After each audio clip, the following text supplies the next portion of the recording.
ये टॉपिक हो गया था, है ना। जिस एंगल पे लाइट एंटर करती है इंसिडेंस मीडियम 2 में जाएगी तो रिफ्रैक्शन हो जाएगा, वापस अगर मीडियम 1 में आएगी तो बोलो जो अंदर जाने वाला एंगल था और जो बाहर निकलने वाला एंगल वो दोनों क्या होंगे, सेम, है ना। Angle of incidence is equal to angle of emergence. सही है। क्वेश्चन देखो क्या हो रहा है, एंगल ऑफ इमरजेंस। यहां देखिए रे 30 डिग्री पे एंटर करती है, ये एक ड्रॉप ऑफ लाइट है, मतलब सॉरी ड्रॉप ऑफ वाटर है, वाटर ड्रॉप है, ठीक है। म्यू की वैल्यू है √2, ठीक है। म्यू की वैल्यू कितनी है, √2। वाटर ड्रॉप है, 30 डिग्री पे एंटर करता है। आपको बताना है एंगल ऑफ इमरजेंस क्या हो। सिंपल सी बात है, 30 आएगा, सोचना ही नहीं था। करना चाहो तो कैसे करोगे, मतलब सॉल्व भी करना है, पता नहीं तो कैसे करना होगा बोलो। स्नेल्स लॉ क्या कहता है, n1 sin 1 n1 into sine of इसका एंगल, इसका n, इसका एंगल, इसका n, इसका एंगल। n बोले तो रिफ्रैक्टिव इंडेक्स, है ना। बोलो भाई n1 sin theta 1 is equal to sin theta 2 is equal to n2 n3 sin theta 3। तो बोलो n1 sin, बीच वाले को छोड़ दो, है ना। n1 और n3 क्या है, सेम। बोलो ऑपोजिशन मीडियम में आए, बोलो थीटा 1 और थीटा 3 भी क्या हो, सेम। तो 30 डिग्री पे गया, 30 डिग्री। सही है। और सॉल्व करना तो बोलो ये 30 है, यहाँ r निकालो, फिर r के बाद फिर से वापस निकालो, आंसर आना सेम, कोई दिक्कत, ठीक है भाई। अगला क्वेश्चन देखते हैं, फाइंड एंगल r। क्या हो रहा है, यहाँ पे आपके पास एक ग्लास स्लैब है, okay. Glass slab mu equal to √2, ठीक है। यहाँ पे इस साइड लाइट एंटर करती है और 90 डिग्री पे एंटर कर रही है।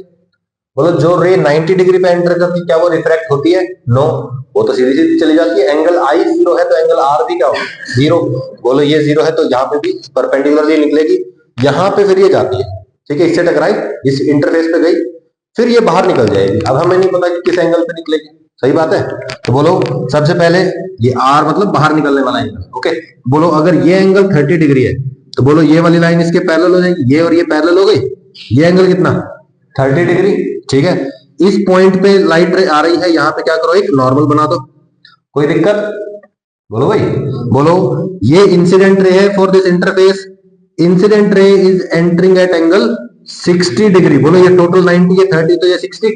बोलो ये एंगल पता चल गया, यहाँ का म्यू पता है, यहाँ का म्यू कितना है, mu equal to 1।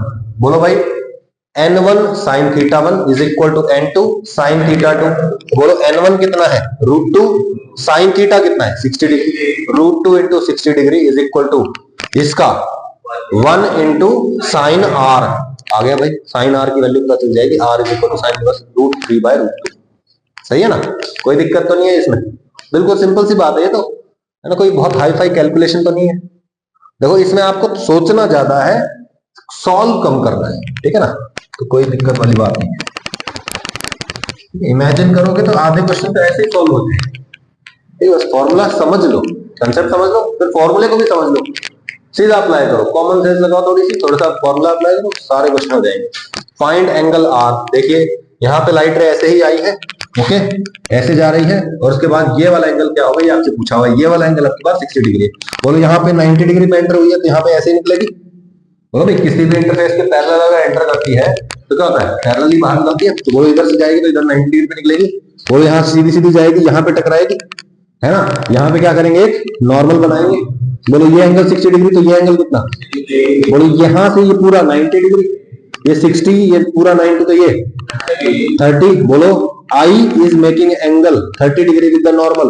This is the angle of incidence and this is the angle of refraction. Yes or no? तो बोलो n1 sin theta 1 is equal to n2 sin theta 2. बोलो mu is equal to √2 ही है, ठीक है। √2 sin 30 degree is equal to 1 into sin r। बोलो कोई दिक्कत, sin r is equal to 1/√2, 1/√2 का होता है 45 डिग्री। क्वेश्चन में कुछ था, ठीक है। अब आप बड़ा ही एक इंपॉर्टेंट कंसेप्ट देखिए, ठीक है। इसका हम हालांकि एक वो प्रॉपर डेरिवेशन होता है, लेकिन डेरिवेशन नहीं कर रहे हैं, हमें तो सॉल्व करना है, ठीक है। पेपर में डेरिवेशन आता नहीं है, और जो क्वेश्चन पूछेगा उसमें सीधा सीधा फॉर्मूला लगेगा, ठीक है। कंपटीशन हो चाहे कुछ भी हो। आप लोगों ने ऑब्जर्व किया होगा, मान लो बाल्टी के अंदर कुछ गिलास गिर गया या एक कटोरी गिर गई, तो ऐसा लगता है जैसे जो बाल्टी का जो सरफेस है नीचे वाला, जिसके ऊपर कटोरी रखी हुई है नीचे, वो थोड़ा सा ऊपर है ना। एक्चुअली बाहर से देखते हैं तो ऐसा लगता है जैसे कि बाल्टी बहुत गहरी है, लेकिन ऐसा लगता है कि जैसे ये जो ऊपर कटोरी गिर गई है, इसके अंदर जो कटोरी गिर गई है, जो अंदर वाले सरफेस पे रखी हुई है ना, ऐसा लगता है जैसे बहुत ऊपर आ गई है। क्यों लगता है वो? Because of refraction. हमारी आंखें रिफ्रैक्शन नहीं समझती। हमने बचपन से, इवोल्यूशन से यही देखा है कि ये चीज मेरे को यहां दिख रही है तो ये चीज यहां मेरे सामने है, चाहे भले ही वो कहीं और हो। यस और नो? क्लियर है बात? अच्छा तो देखिए, मान लीजिए ऑब्जर्वर है यहां पे, ठीक है, और एक ऑब्जेक्ट जो है ये पानी के अंदर, ये इतना पानी है, इसके अंदर ये कहीं यहां रखा हुआ है, ठीक है।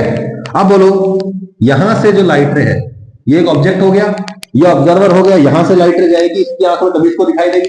तो बोलो यहां से लाइट रे जाती है, यहां से लाइट रे गई, और यहां जाने के बाद बोलो क्या हो गया? रिफ्लेक्शन। ये डेंस मीडियम, ये रेयर मीडियम, यहां से लाइट रे सीधे सीधे जाना चाहती थी लेकिन नहीं जा पाई। क्या हो गया? Away from the normal move कर गई। बोलो भाई, रेयर सॉरी डेंस से रेयर जाती है तो क्या होती है? अवे फ्रॉम द नॉर्मल मुड़ जाती है। तो लाइट रे यहां जाने की बजाय कहां चली गई? यहां चली गई। अब ऑब्जर्वर को क्या दिखा कि भैया मेरी लाइट, मेरी आंखों में लाइट कहां से आ रही है? इस डायरेक्शन से आ रही है। तो उसको ऑब्जेक्ट कहीं यहां दिखाई देने लग जाएगा। तो बोलो ऑब्जेक्ट एक्चुअली यहां है लेकिन उसको दिखाई कहां देगा? यहां पे। यस और नो? बोलो भाई, क्या आंखें रिफ्रैक्शन समझती हैं? नहीं समझती हैं। हमको इधर से लाइट आती दिख रही तो हमको लगेगा कि यहीं पे ऑब्जेक्ट है, हमको वहां से आते हुए दिख रही तो हमें लगेगा कि वहीं पे ऑब्जेक्ट है। यस और नो? जैसे शीशे के पीछे कोई ऑब्जेक्ट है, वहां से लाइट रे हमारी आंखों में आ रही है। यस और नो? हमें पता है कि ऑब्जेक्ट यहाँ है। फॉर एग्जाम्पल कोई पर्सन यहाँ खड़ा है और मुझे उसकी इमेज यहाँ दिख रही है, तो मैं ये कहूंगा कि देखो वो पर्सन और ये पर्सन, मुझे नहीं पता कौन सा रियल है, unless until I feel them. जैसा ना वो मिरर वाला वो एक होता है ना, जो क्या बोलते हैं उसको, मेज जो होता है ना, उसमें पता नहीं चलता कौन कहाँ है। लोग जाके शीशे में टकरा जाते हैं कई बार।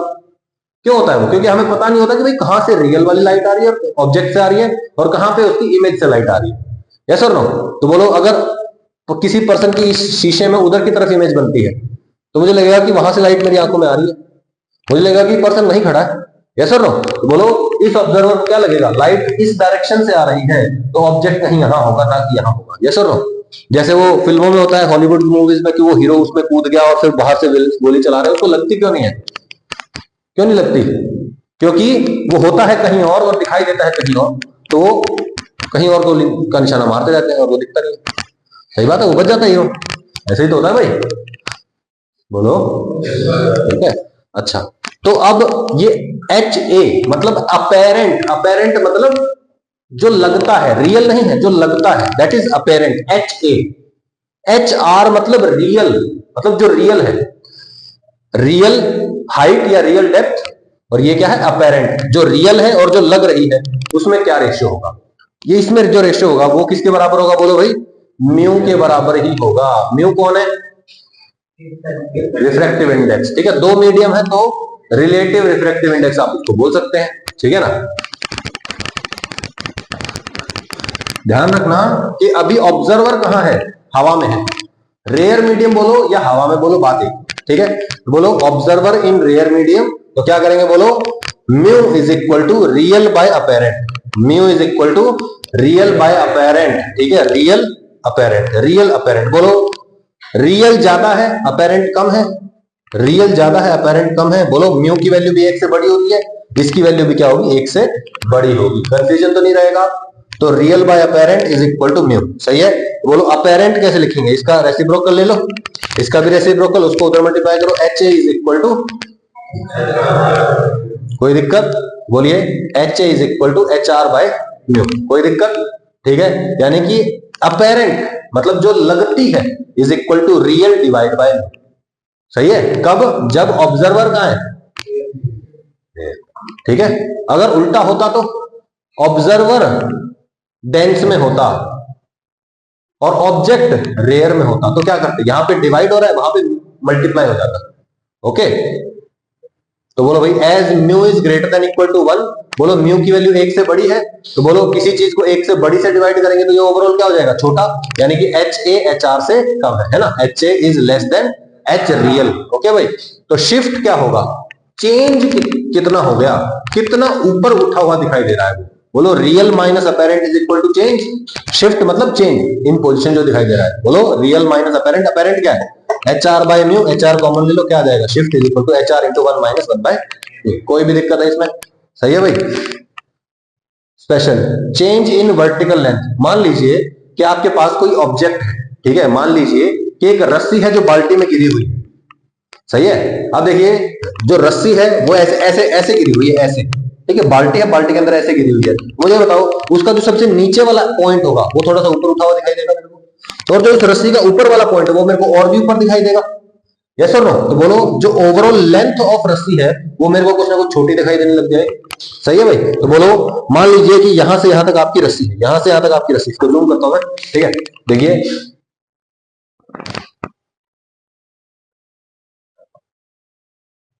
विजिबल है भाई, ठीक है। मान लीजिए कि ये आपकी रस्सी है, ओके, अब ऑब्जर्वर बाहर बैठा हुआ है, बोलो ये वाला पॉइंट उसको कहीं यहां दिखाई देगा, ओके, और ये वाला पॉइंट इसको कहीं यहां दिखाई देगा। बोलो मैं कहता हूं ये थी एच आर, या मैं कहूं कि H1, और ये थी H2, H1 H2, ठीक है। तो बोलो H1 जो था वो कहां पे दिखाई देगा, H1 बाय म्यू पे दिखाई देगा, बोलो H1 बाय म्यू पे दिखाई देगा। H2 जो डेप्थ पे पॉइंट था वो कहां दिखाई देगा, H2 बाय म्यू पे।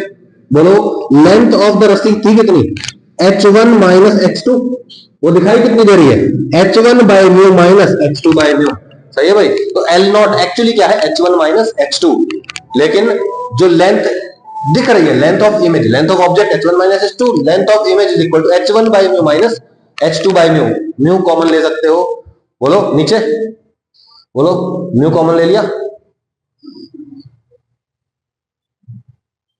बोलो म्यू आ गया नीचे, एलसीएम कॉमन आ गया नहीं, बोलो H1 minus H2, H1 minus H2 क्या है, L नॉट ही तो है, length of object divide by mu, कोई दिक्कत है इसमें। तो ये आपको ध्यान रखना है कि अगर कोई ऑब्जेक्ट नीचे रखा हुआ है तो वो थोड़ा सा ऊपर उठा हुआ दिखाई देगा, अगर कोई रस्सी ऐसे है तो उसकी लेंथ इस तरफ तो क्या दिखाई देगी, शॉर्ट दिखाई देगी, सही है, ओके। अगर मान लो रस्सी ऐसे गिरी हुई होती, बाल्टी है इधर और ऐसे गिरी हुई है रस्सी, तो क्या होगा, उतनी ही दिखाई देगी, इस तरफ छोटी नहीं होगी, सिर्फ इस डायरेक्शन में छोटी होगी, क्लियर रहेगी बात, ठीक है। कोई भी ऑब्जेक्ट होता है वो इस तरफ से शॉर्ट होता है, इस तरफ से या इस तरफ से शॉर्ट नहीं होता है, याद रहेगी बात, क्लियर भाई, बिल्कुल। चले आगे, ठीक है। This change in length is only for vertical and not for horizontal, horizontal के लिए ये चेंज इन लेंथ नहीं है, ठीक है। मान लीजिए कि रस्सी ऐसे गिरी हुई होती तो जितनी ओरिजिनल लेंथ है उतनी ही इमेज की दिखाई देगी, length of object is equal to length of image, ठीक है। And here the image is shifted upwards, ठीक है, इमेज ऊपर तो सरक गई है ना, नीचे वाली चीज ऊपर दिखाई देगी, लेकिन उसकी ये वाली लेंथ या ये वाली लेंथ चेंज नहीं होगी, सिर्फ ये वाली लेंथ चेंज होगी, ओके, ठीक है। But the length of the image is same as that of object, length of image is equal to length of object, सही है भाई। फोकस बन रहा है ना, बिल्कुल, कमर सीधी करके बैठो, पसर के मत बैठो, ठीक है। अच्छा मान लीजिए कि आपके पास एक डब्बा है, डब्बा डब्बा, ठीक है, पानी में रखा हुआ है डब्बा, ओके। मान लीजिए इस तरफ से इसका डायमेंशन है b और इस तरफ इसका डायमेंशन है l, ओके, b और l, b और l। तो बोलो ये थोड़ा सा ऊपर उठा हुआ दिखाई देगा, पहली चीज तो बोलो क्या ये वाली लेंथ चेंज दिखाई देती है, नहीं, सिर्फ और सिर्फ ये वाली लेंथ छोटी दिखाई देगी, ये थी तो b, तो ये इतनी ही दिखाई देगी b, और ये कितनी दिखाई देगी, बोलो l बाय म्यू, कितनी दिखाई देगी भाई, l बाय म्यू, क्लियर है भाई। चले आगे, ठीक है। A cube of side a is placed at bottom, बोलिए यहां पे क्या नजर आ रहा है, एक क्यूब है, क्यूब क्यूब, ठीक है भाई, क्यूब समझते हो ना, एक बॉक्स, ठीक है, सारी साइड क्या है इसकी इक्वल, ठीक है। तो length of cube, breadth of cube सारी क्या है, ए दिखाई देती है अपने को, लेकिन मुझे बताओ कि ये बॉटम पे रखा हुआ है, मुझे थोड़ा सा ऊपर दिखाई देगा, बोलो बॉटम पे रखा हुआ है, थोड़ा सा ऊपर दिखाई देगा, क्या पूछा है हमसे, find volume of apparent cube, apparent मतलब जो दिखाई दे रहा है उस क्यूब की वॉल्यूम क्या होगी, तो मैं कहूंगा देखो थोड़ा सा ऊपर उठाई देगा, सही है। बोलो ऐसी और ऐसी वाली लेंथ में कोई चेंज नहीं होगा, सिर्फ ये वाली लेंथ छोटी दिखाई देने लगेगी। बोलो ये कितना था a, ये भी कितना था a, देखिए, और ये भी था a, ये तो दिख रहा है a, ये भी दिख रहा है a, ये कितना दिखाई दे रहा है a बाय म्यू, तो वॉल्यूम क्या हो जाएगी a into a by mu, यानी कि a क्यूब बाय, कोई भी दिक्कत है इसमें, बोलो भाई। तो ये वाली लेंथ चेंज दिखाई देती है, छोटी दिखाई देती है, और ये वाली लेंथ और ये वाली लेंथ में कोई भी चेंज नहीं होता है, कोई दिक्कत है, सही है। या हम कह सकते हैं कि only the component of length, only the component of length perpendicular to this interface, perpendicular to this interface की क्या हो जाएगी, छोटी लेंथ है। कोई भी दिक्कत है? कौन सा वाला component? Perpendicular to the interface, कोई भी दिक्कत? ठीक है। ऑब्जर्वर इन डेंसर मीडियम, अब उल्टा हो गया, ऑब्जर्वर कहां चला गया? पानी में चला गया, पानी में बैठे ऊपर देख रहे हो, ठीक है। क्या होगा देखते हैं। बोलो यहां पे ये फिगर ऐसी बन रही है, मैं दोबारा मान लीजिए ऑब्जर्वर है यहां, ठीक है, बोलना नहीं होता है हमेशा। और मान लीजिए कि ऑब्जेक्ट है यहां, ठीक है। अब ऑब्जेक्ट से लाइट रे आती है और वो कहां मुड़ जाती है? टूवर्ड्स द नॉर्मल मुड़ जाती है। बोलो भाई यहां पानी है, वैसे ना, तो बोलो रेयर से डेंस में जाएगी तो लाइट रे कहां चली जाएगी? टूवर्ड्स द नॉर्मल मुड़ जाएगी। तो मान लीजिए ये जो लाइट रे है ये ऐसे ऐसे जाना चाहती थी, बोलो भाई this is the normal, yes और नो। और बोलो ये सीधा सीधा जाना चाहती थी, अब ये क्या हो जाएगी? टूवर्ड्स द नॉर्मल मुड़ जाएगी, यस और नो। तो बोलो ये यहां जाने की बजाय ये चली जाएगी इधर। कोई भी समस्या? बोलो भाई लाइट रे आई, तो इसको थोड़ा अच्छे से बनाते हैं। लाइट रे आई, लाइट रे इधर, कोई दिक्कत? बोलो भाई सही है। अच्छा, ऑब्जर्वर तो यहां बैठा है, इसको क्या दिखाई दे रहा है? इस डायरेक्शन से लाइट आई, तो ऑब्जेक्ट कहां होगा? यहां कहीं होगा, यस और नो। तो उसको ऑब्जेक्ट कहां दिखाई देता है? यहां कहीं दिखाई देता है। क्लियर है भाई? तो बोलो ये जो ऑब्जेक्ट था ये इंटरफेस के नजदीक था, अब ये इसको इंटरफेस से ऊपर दिखाई देने लगा, यानी कि दूर दिखाई देने लगा। पहले क्या हो रहा था?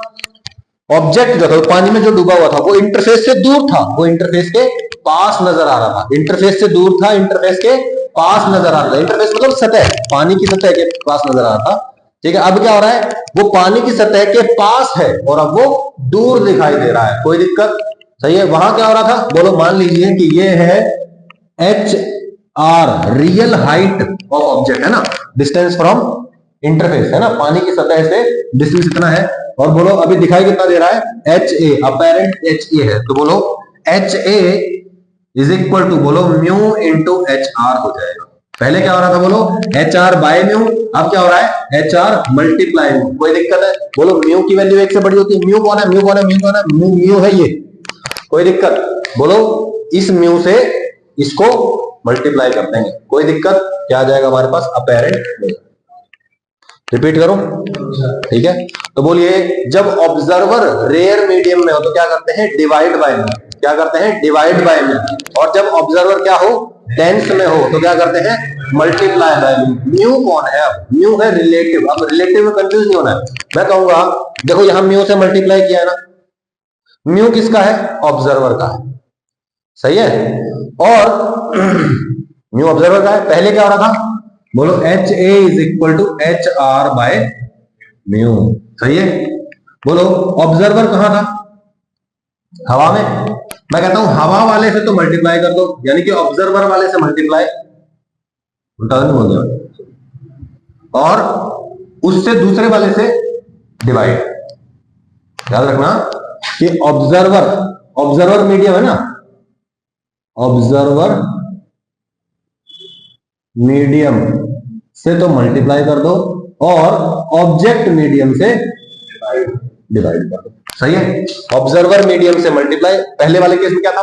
वो हवा में खड़ा था ना ऑब्जर्वर, वो कहां था? हवा में। हवा का म्यू क्या होता है? 1, तो 1 से मल्टीप्लाई कर रखा है उधर हर जगह, सही है। और डिवाइड किससे किया? ऑब्जेक्ट के मीडियम से। ऑब्जेक्ट कहां है? कहां है? डेंस में, तो डेंस वाले से डिवाइड, सही है। अब भी क्या करना है? अब भी यही करना है, ठीक है। बोलिए ऑब्जर्वर कहां है? पानी में। पानी का कितना है? म्यू। तो ऑब्जर्वर वाले से मल्टीप्लाई और ऑब्जेक्ट वाले से डिवाइड कर देंगे, कोई दिक्कत? तो बोलो जब भी अपेरेंट और रियल का केस आएगा तो डिवाइड बाय म्यू। पानी है, सिंपल सिंपल पानी है, रिलेटिव 1 और म्यू है, तो कोई दिक्कत ही नहीं है फिर तो, है ना।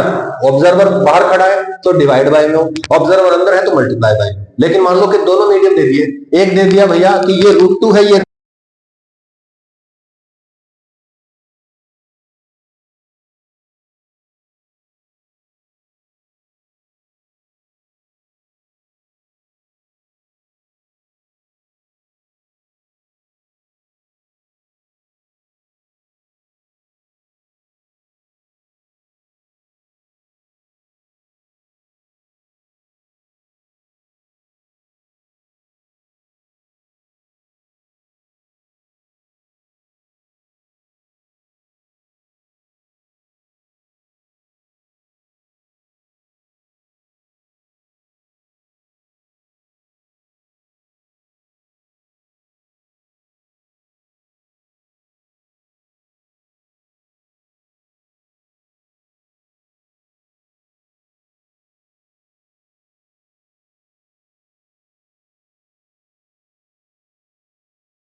A glass slab is placed in contact with a concave mirror of focal length 20 centimetre.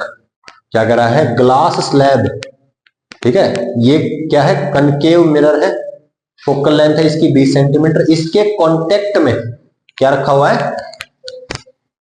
Slab रखी हुई है, ग्लास स्लैब।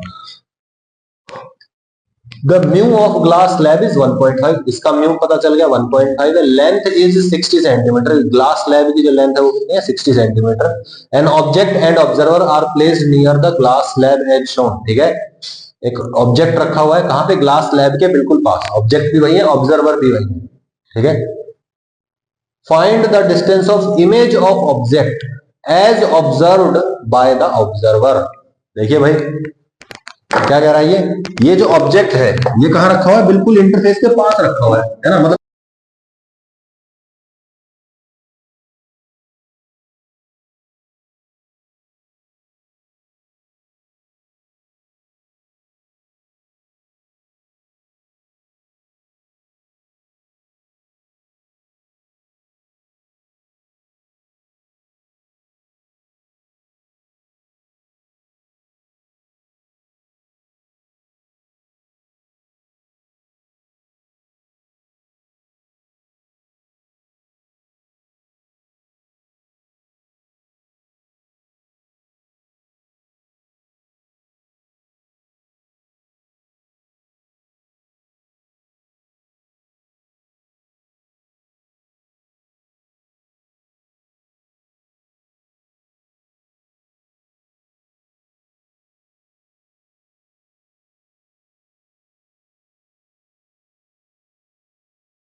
तुमने भी नहीं कर रखा।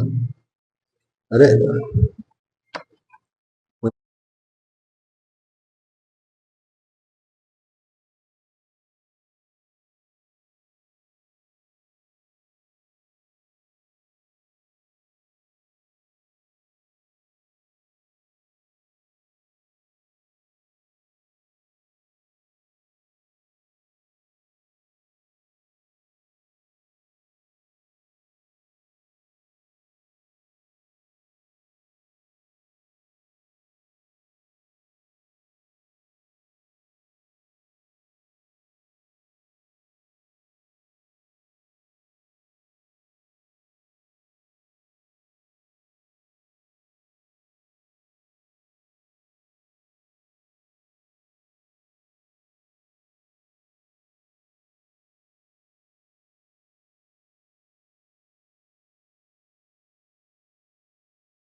ठीक है,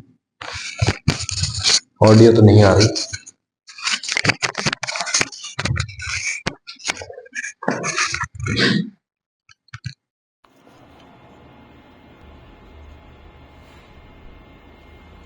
ठीक है, पैरेलल शिफ्ट या लेटरल शिफ्ट, लेटरल डिस्प्लेसमेंट। देखो भाई, मान लीजिए आपके पास क्या है, ग्लास स्लैब। क्या है? Glass slab. ठीक है, यहाँ से रे आ रही है, यहाँ पे उसका रिफ्लेक्शन हो गया, यहाँ पे वापस कन्वर्ज कर दिया। सही बात है? बोलो, जितने एंगल पे ये आई थी उतने से ही एक्चुअली बाहर निकल गई, लेकिन रे का असली रास्ता कौन सा था? ये सर। और अब रे जब कहां से गई? यहाँ से। बोलो, दोनों के बीच में कुछ डिस्टेंस होगा। Yes or no? This distance is called lateral shift. ठीक है भाई, this distance is called lateral shift और ये d हमको निकालना है। ठीक है, मान लीजिए कि thickness of the glass is d, ठीक है, refractive index is mu, I is angle of incidence, R is angle of refraction और delta is the angle of deviation। ठीक है भाई, R से मुड़ गया था, ठीक है, चेंज कितना होता है? डेल्टा। डेल्टा कितना होता है? I माइनस R का। सही है भाई, तो देखो डायरेक्ट फॉर्मूला लिख लेते हैं। ठीक है, D is equal to T sin delta by cos R। क्या बोला? T sin delta by cos R, T sin delta by cos R, T sin delta by cos R, T sin delta by cos R, T sin delta by cos R, T sin delta by cos R। Parallel shift या lateral displacement is equal to T sin delta by cos R, T sin delta by cos R, again T sin delta by cos R, और delta क्या होता है? आई minus are. तो आई minus are भी आप कर सकते हैं, कोई दिक्कत है इसमें? अच्छा, मैक्सिमम वैल्यू का बोलिए, मैक्सिमम बोलो। मैंने आपको बताया जब एंगल आई मैक्सिमम होता है तभी एंगल आर भी मैक्सिमम होता है। सही बात है? बोलो, आई मैक्सिमम होगा यानी कि π/2 होगा तो डेल्टा भी क्या होगा? मैक्सिमम, और आर भी क्या होगा? मैक्सिमम। ठीक है, बोलो, हाँ ऑब्वियस बात है, आर बेशक मैक्सिमम होता है लेकिन ये वाली वैल्यू ज्यादा बड़ी हो जाएगी। यस और नो? बोलिए, delta max π/2 minus R max हो जाएगा। बोलो, D max is equal to solve कर बराबर कितना आएगा? टी के बराबर, यानी कि थिकनेस ऑफ स्लैब के बराबर। मान लीजिए ये रे ऑलमोस्ट इसके परपेंडिकुलर आई, नॉर्मल के परपेंडिकुलर आई, जब वो ग्रेजिंग कंडीशन थी, डिस्प्लेसमेंट हुआ और फिर ये यहां से वापस चली जाएगी। बोलो, मैक्सिमम डिस्प्लेसमेंट कितना होगा?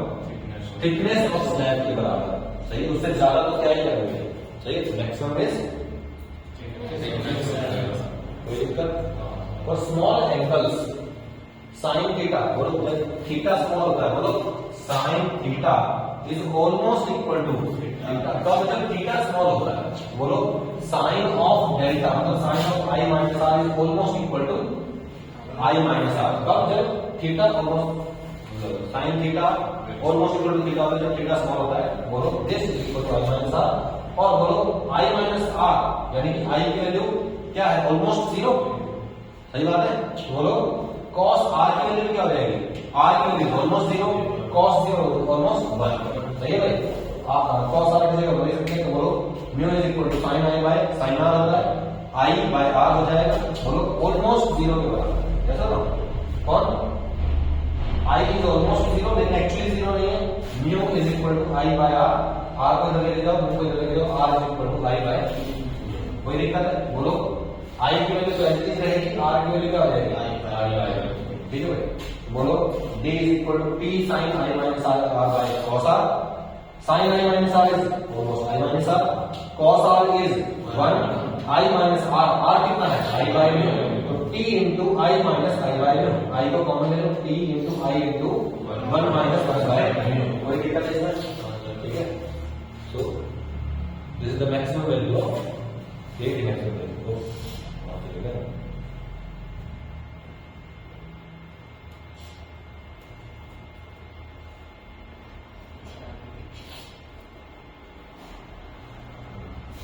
This is the maximum value. कोई दिक्कत? T i 1 minus 1 by mu. कोई दिक्कत?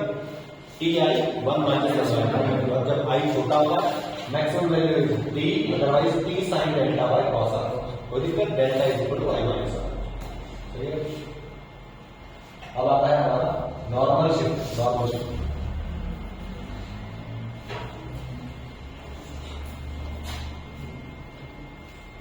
पोजीशन ऑफ ऑब्जेक्ट जो ऑब्जर्वर को अलग दिखाई देता है। ठीक है भाई, मान लीजिए कि यहाँ पे एक रियल ऑब्जेक्ट है, यहां से रेस जाती है, ऐसे रिफ्रैक्शन हो गया, तो ये वापस हो गया इधर की तरफ, है ना, बराबर भाई।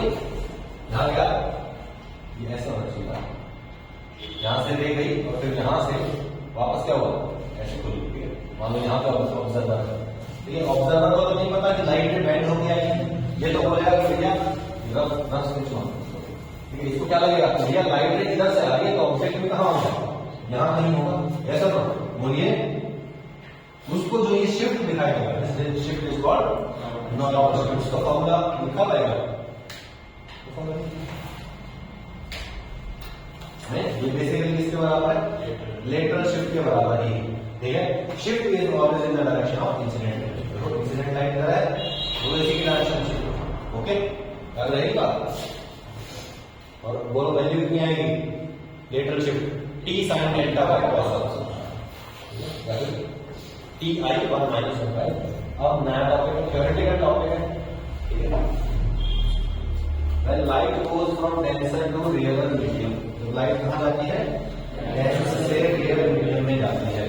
तो बोलो वो away from the normal move कर सकती है, वो ज्यादा से ज्यादा कितना मूव कर सकती है दूसरे मीडियम में जाने के लिए, 90 डिग्री। अगर 90 डिग्री से ज्यादा मूव करने की कोशिश करेगी तो वापस उसी मीडियम में आ जाएगी। पढ़ के देखिए क्या लिखा हुआ है,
कैसा लगा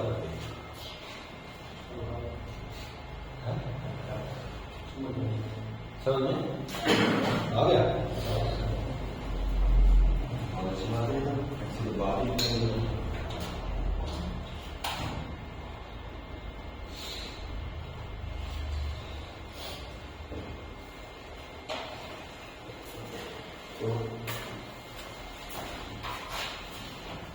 टोटल इंटरनल रिफ्लेक्शन हिंदी में बताता हूँ, अंग्रेजी में पढ़ना है तो जब लाइट कहां से कहां जाती है, डेंस से रेयर में जाती है, डेंस से रेयर में जाती है।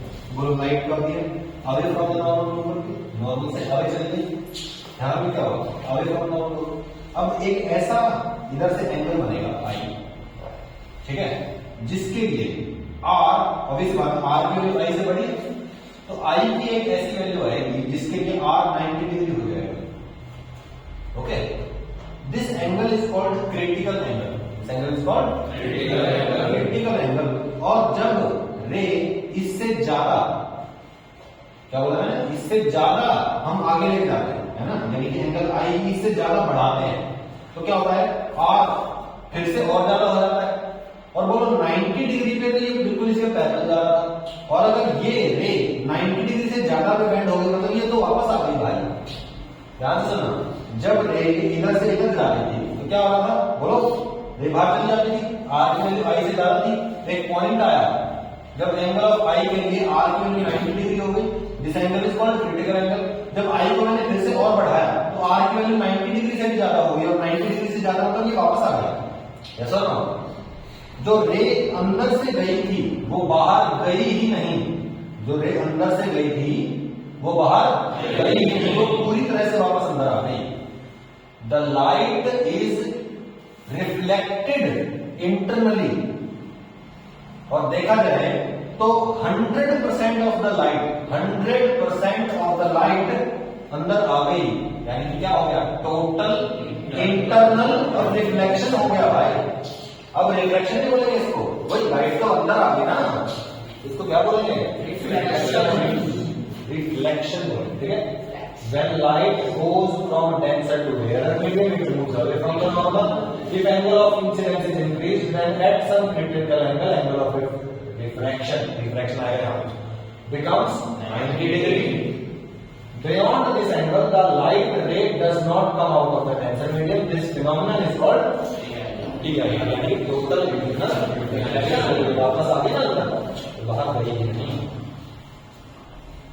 कंडीशंस फॉर TIR, कौन से मीडियम में जाना चाहिए, डेंसर टू रेयर में एंगल ऑफ इंसिडेंस क्रिटिकल के बराबर होना चाहिए या उससे ज्यादा होना चाहिए, ठीक है भाई। अच्छा, एट क्रिटिकल एंगल आर की वैल्यू बताइए, 90 degree.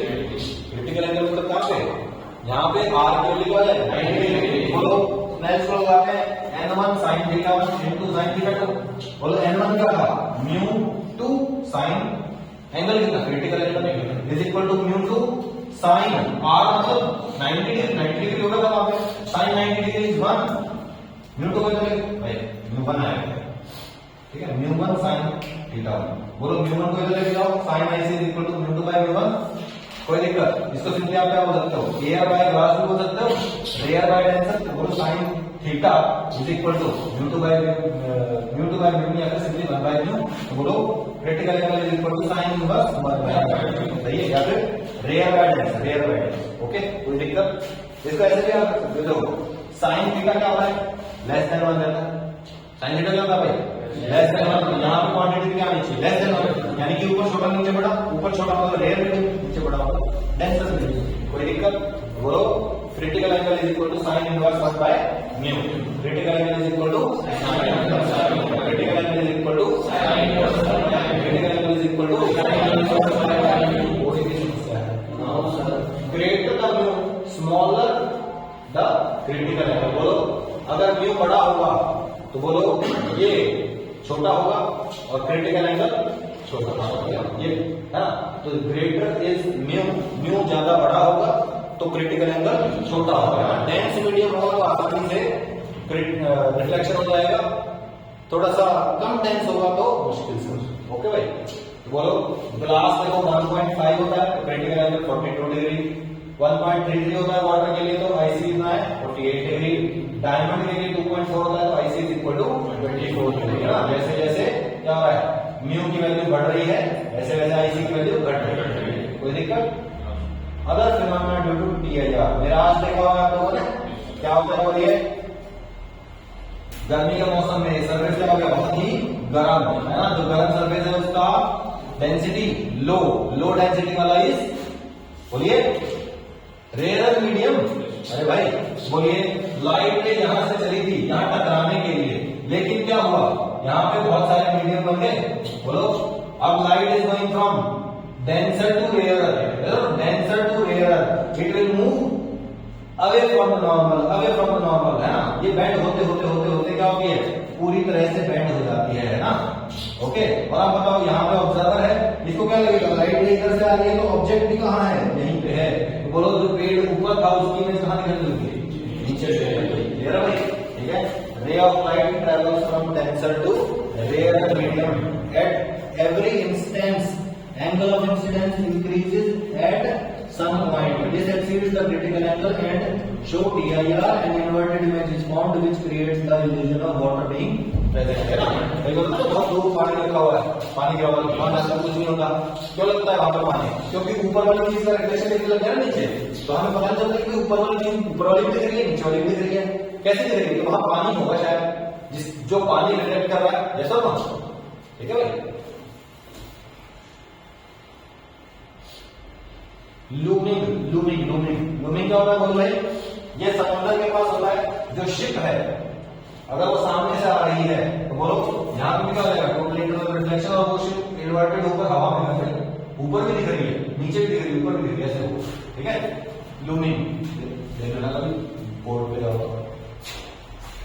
Optical fibre, optical fibre, optical fibre, मैंने आपको बोला टोटल इंटरनल रिफ्लेक्शन है ना, इंटरनल रिफ्लेक्शन नहीं है, टोटल इंटरनल रिफ्लेक्शन है। टोटल इंटरनल रिफ्लेक्शन बोलो, मैं कहूंगा यार टोटल इंटरनल रिफ्लेक्शन का मतलब है लाइट पूरी तरह से अंदर आ जाती है, 1% क्या 0.001% लाइट भी बाहर नहीं जाती। ध्यान से देखिए, हम इसका यूज करते हैं सिग्नल ट्रांसफर के लिए, हम यूज करते हैं एक स्पेशल तरह का ऑप्टिकली डेंस मटेरियल, स्पेशल तरह का ऑप्टिकली डेंस मटेरियल, इसके चारों तरफ हम एक स्पेशल टाइप का और लेयर चढ़ाते हैं जिसको हम ग्रेटिंग बोलते हैं, ठीक है। अब हम क्या करते हैं, यहां से एक लाइट रे भेज देते हैं, क्या करते हैं, जैसे एक लाइट रे भेज देते हैं, और इस लाइट का जो एंगल होना चाहिए वो क्रिटिकल एंगल से ज्यादा होना चाहिए। जैसे ये लाइट जाएगी, इसका क्रिटिकल एंगल क्या होगा? बोलो भाई, क्रिटिकल एंगल, सॉरी, इसका angle of incidence critical angle से ज्यादा होगा, तो ये क्या लाइट आ जाएगी? इंटरनली रिफ्लेक्ट हो जाएगा इसका, ये वापस अंदर चली जाएगी, ऐसा तो ऐसे ही चलता रहेगा। बोलो at the speed of light signal is transferred, ठीक है, और इसमें कोई भी सिग्नल का लॉस नहीं होता है, ठीक है। जैसे आप लोगों ने सुना होगा जियो फाइबर आजकल चल रहा है, एयरटेल फाइबर, क्या है वो? क्या है? ऑप्टिक फाइबर है वो, ठीक है, वो बहुत फास्ट सिग्नल कंडक्शन होता है उसमें, ओके।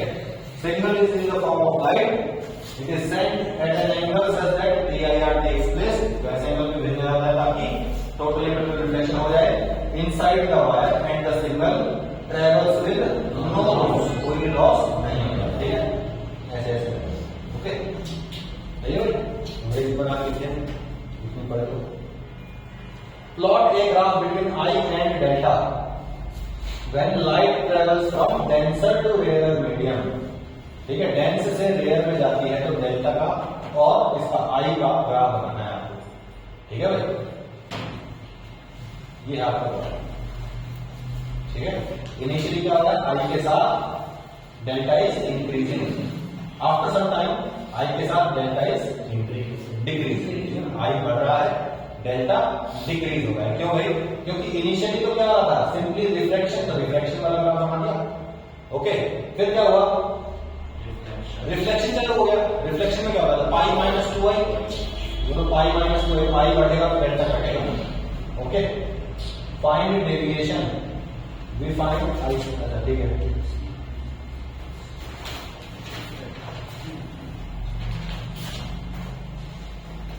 तो बोलो जब भी क्या हो रहा है, डेंस से रेयर में जा रही है, तो हम डेल्टा दो तरीके से निकाल सकते हैं, डिपेंडिंग ऑन कि भैया लाइट का रिफ्रैक्शन हो रहा है या टोटल इंटरनल रिफ्लेक्शन हो रहा है।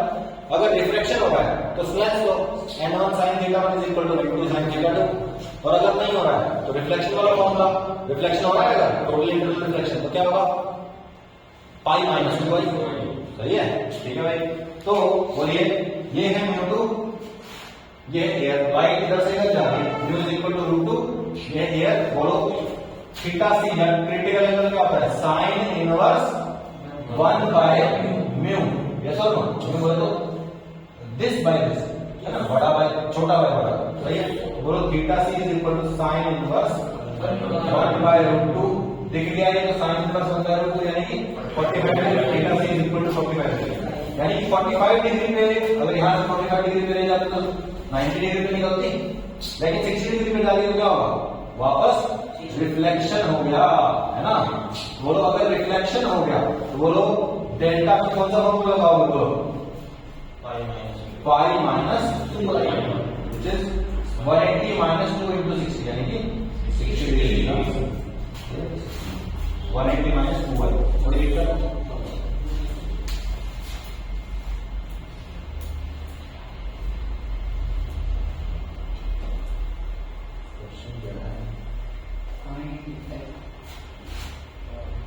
पॉइंट है Are the right parts visible on surface?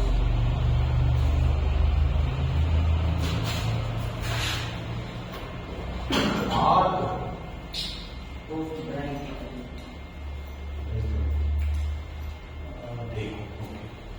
देखो भाई क्या हो रहा है, यहाँ पे एक बल्ब लगा दिया, ओके। पानी का सरफेस है ये, this the water surface, this is the bulb, ठीक है। वाटर सरफेस बल्ब बोलो, यहां से ले जाएगी, बाहर चली जाएगी ना, यहां से ले जाएगी, ऐसा यहां से जाएगी, ये भी बाहर चली जाएगी, ये भी बाहर चली जाएगी, ऐसा ना। अब मुझे बताओ, अगर यहाँ पे भेजना क्या होगा, टोटल इंटरनल रिफ्लेक्शन हो जाएगा। यहाँ पे भी ये बाहर चली जाएगी, ये बाहर चली जाएगी, ये अंदर ही रह जाएगी पूरी तरह से। तो बोलो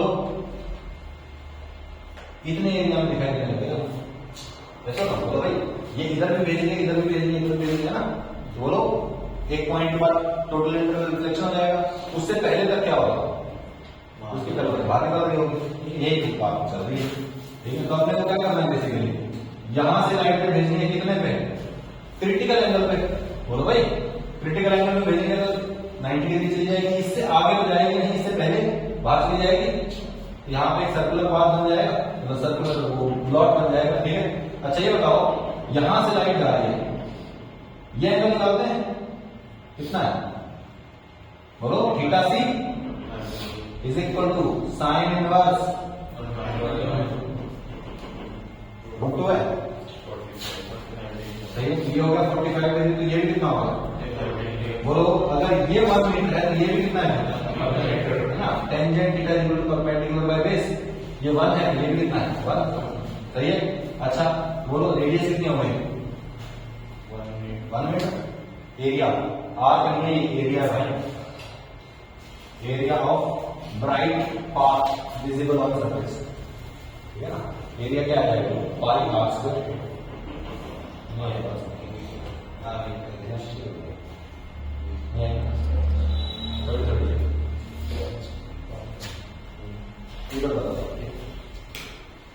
मान लो आप पानी के अंदर, ठीक है, मान लो कि मेरे हाथ में ये बल्ब है, ठीक है, ये लाइट भेज रहा है चारों तरफ, इधर भेज रहा है, हर जगह लाइट भेज रहा है, ठीक है। यहाँ से ऊपर है पानी का सरफेस, हम पानी में है, ठीक है, स्विमिंग पूल के अंदर घुसना है सारे के सारे, ठीक है।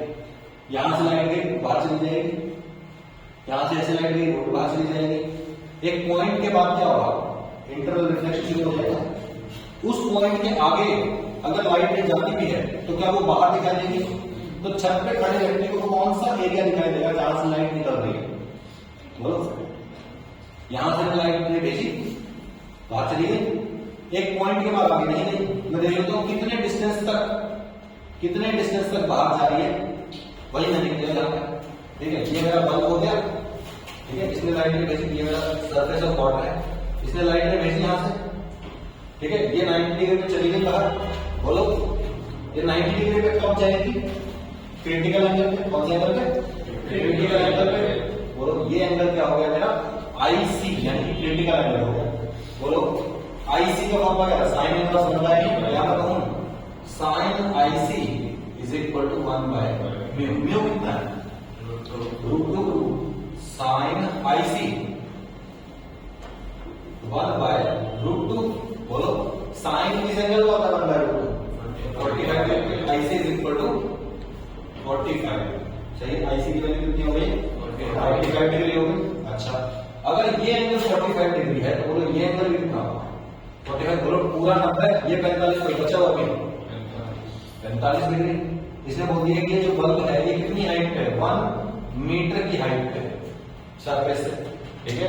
अब इस ट्रायंगल का देखो A B C, in triangle A B C बोलो tangent theta is equal to क्या होता है, थीटा बोलो मैंने इसको, परपेंडिकुलर बाय बेस होता है।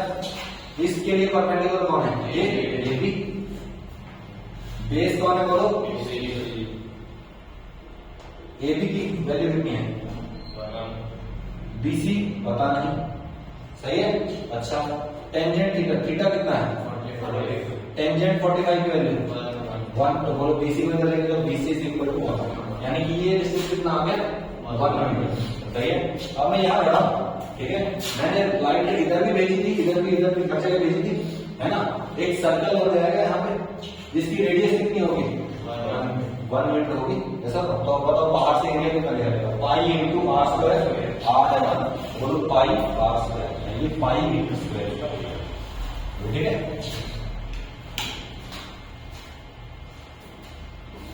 Radius of circle visible above r को लिख लो h by under root mu square minus कर लोगे, और एरिया क्या हो जाएगा पाई आर स्क्वायर यानी पाई इंटू इसी का स्क्वायर कर दो, हो जाएगा। Same as previous but source of light is a cylinder, cylindrical source है, बोलो देखो ये जो लाइट है, ठीक है, ये जो एक सेकंड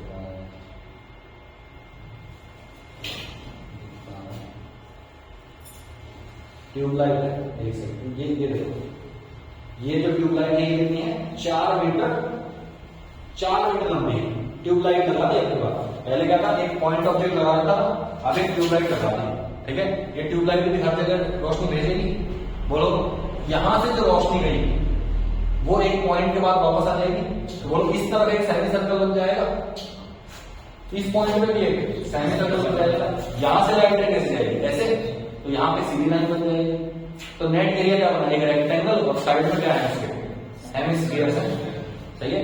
बोलो हेमिस्फीयर की रेडियस कितनी होगी h by under root mu square minus 1, उधर वाले की भी, और बोलो ये कितना हो जाएगा, बोलो ये डिस्टेंस कितना है, रेडियस के बराबर का है, बोलो ये रेडियस पता चल गई, बोलो ये लेंथ पता चल गई, और ये वाली लेंथ 4 मीटर है, बोलो 4 into 2 into radius plus pi are square,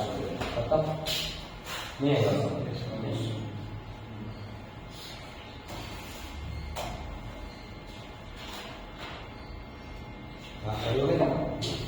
radius आ गई 2, तो रेडियस आ गई 1, तो 4 इंटू बोलो ये तो 2r हो जाएगा और pi are square, find angle theta of prism such that PIR takes place at side BC। BC side पे क्या करना है, टोटल एंगल रिफ्लेक्शन करना है।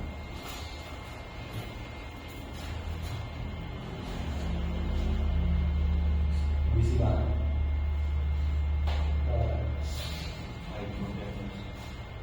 यही हाइपोटेन्यूज पे बुलाया ना, तो बोलो यहां पे लाइट आई, ठीक है, यहां लाइट आई, ये लाइट इस सरफेस पे क्या हो जाना चाहिए, टोटल इंटरनल रिफ्लेक्शन हो जाना चाहिए इसका, ठीक है। लाइट आ रही है यहां से, यहां पे क्या होना चाहिए इसका टोटल इंटरनल रिफ्लेक्शन, मतलब ये बाहर नहीं जाना चाहिए, सही है। तो इस पॉइंट में इंसिडेंस से जो चले यहाँ क्या बनाओ, नॉर्मल बनाते हैं, बनाया नॉर्मल, ठीक है। ये एंगल अगर थीटा है तो ये एंगल भी कितना है, बोलो ये पूरा 90 है, ये थीटा तो ये कितना, सही है भाई। अच्छा ये 90 माइनस थीटा कितना होना चाहिए, डायरेक्टली आंसर बोल रही हूँ, बहुत अच्छी बात है, ये होना चाहिए क्रिटिकल एंगल से ज्यादा होना चाहिए, सही है। यानी कि 90 minus theta should be greater than IC कितना आता है, बोलो ये √2 है, बोलो sine theta is equal to 1/2, theta is equal to 45 degree, बोलो 90 minus theta is greater than 45 degree, theta को इधर इसको इधर 45 ग्रेटर देन थीटा, तो थीटा की वैल्यू 45 से कम होनी चाहिए, हो जाएगा नहीं बात।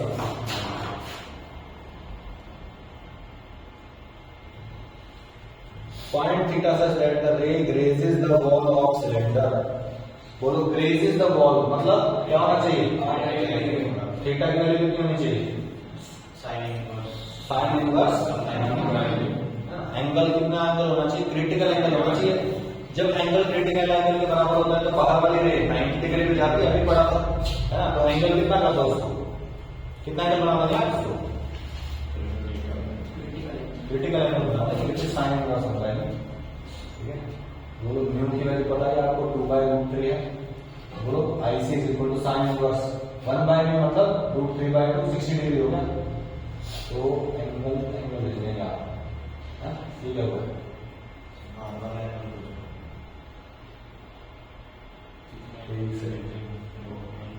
रिफ्रैक्शन हो गया क्या?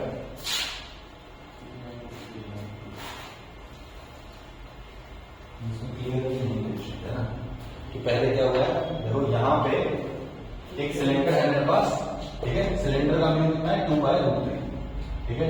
यहाँ पे जो एंगल है ये आपसे पूछा हुआ है, ताकि ये जब रे एंटर करे और जब यहां से बाहर निकलने की कोशिश करे तो बाहर ना निकल पाए, 90 डिग्री पे चले गए। तो पहले बात बताओ, ये एंगल कितना होना चाहिए? ये एंगल बोलो भाई, क्रिटिकल एंगल के बराबर, और क्रिटिकल एंगल कितना है हमारा 60। अगर ये 60 है तो ये कितना होना चाहिए? ये 90। अगर ये 30 है तो बोलो ये एंगल ऑफ इंसिडेंस है, ये एंगल ऑफ रिफ्रैक्शन है। बोलो जहां का n1 sin θ1 is equal to n2 sin θ2। n1 कितना है 1, sin θ1 sin θ है इज इक्वल टू n2 कितना है sin θ2 मतलब ठीक है, तो जाएगा 1/2, 2 से 2 कट जाएगा, sin θ is equal to 1/√3, θ is equal to sin inverse 1/,